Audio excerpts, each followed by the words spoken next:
This story comes to us from kansascity.com. This story is really going to make you angry. I'm sorry, but it really is. But it's a story that has to be told, and the people of this community should be protesting. If you're not in front of City Hall and the police station protesting, what is wrong with you? Because a SWAT team sniper accidentally killed a 2-year-old girl last year during a violent standoff in a hostage situation in southeastern Kansas, but he will not face criminal charges, prosecutors have said.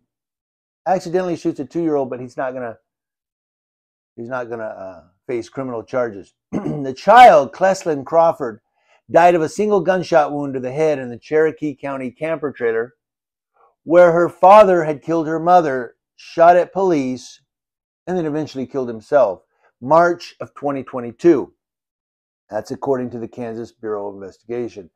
Now, investigators determined the sniper mistook Cleslin's silhouette for her father, 37-year-old Eli Crawford, when she stood on the couch and peered out of the trailer's windows. Now, they know that there could be hostages in this camp trailer, because they say in the story that earlier the mother had called and dispatches heard violent things going on, and that's why the police went out there. So they know there's other people in the trailer. So when somebody peers out the, shoot him, poof, got him, I think I got him. They don't try to see and identify, is that him? They just, poof, got him, I'm the hero. No, you're not, you're the zero. You just shot a 2-year-old. Now, Cherokee County Kurt C. Benek released a 37-page report outlining the fatal police shooting in Baxter Springs, which is roughly 150 miles southwest of Kansas City. And he outlined the legal conclusions behind his decision. Kansas law did not shield the Joplin, Missouri police officer from a charge of involuntary manslaughter, but prosecutors ultimately determined there was not sufficient evidence to show at trial that the shooting was reckless, finding that the officer reasonably perceived the child as his intended target, 37-year-old Eli Crawford. Now, what gets me is they said there was not sufficient evidence.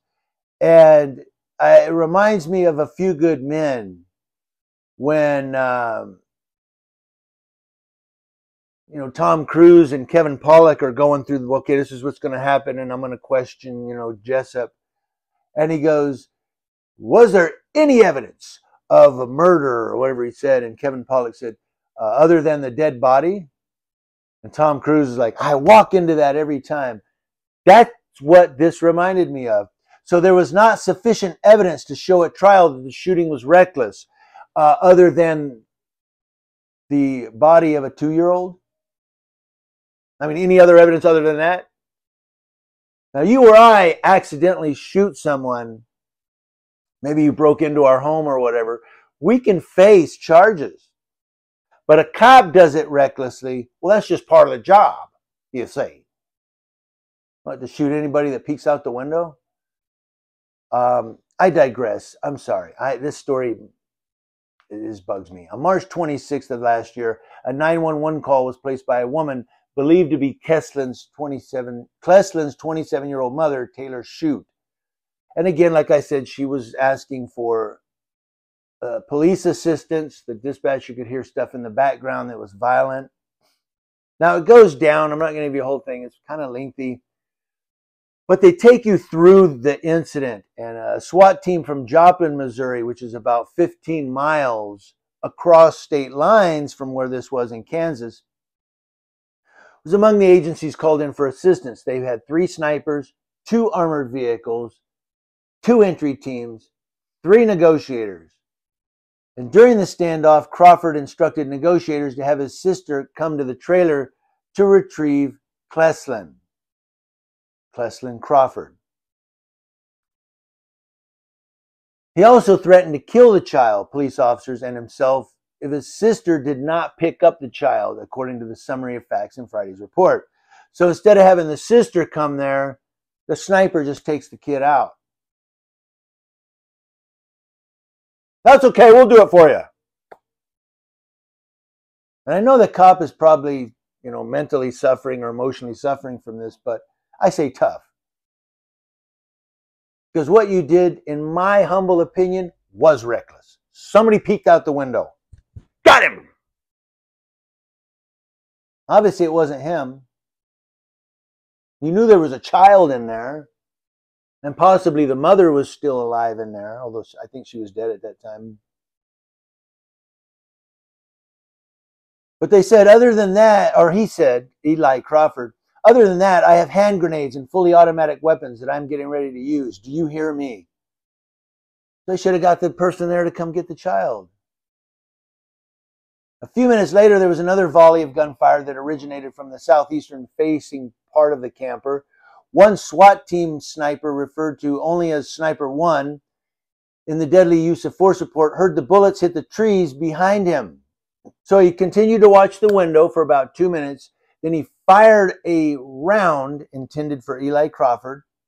Then he heard a muffled gunshot inside the home.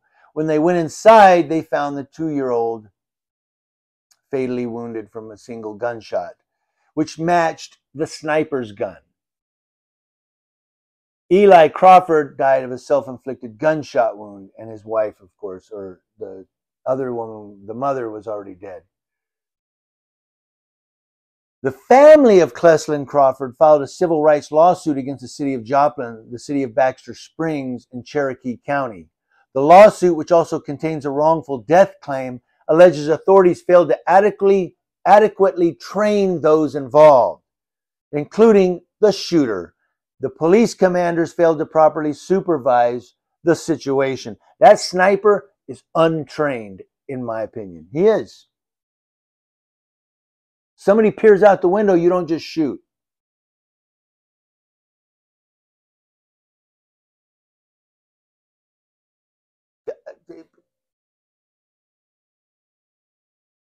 You got to see who it is looking out the window. And maybe I'm being too hard on this. Maybe I'm being cynical, but this pisses me off. That he's not getting charged. That's what pisses me off. He should be fired. He should be charged with involuntary manslaughter at the least, if not higher. You say, well, it's part of his job, man. He made a mistake at work. A surgeon makes a mistake at work. He's in trouble. He gets sued for malpractice. This cop makes a mistake at work. Well, it's part of the job.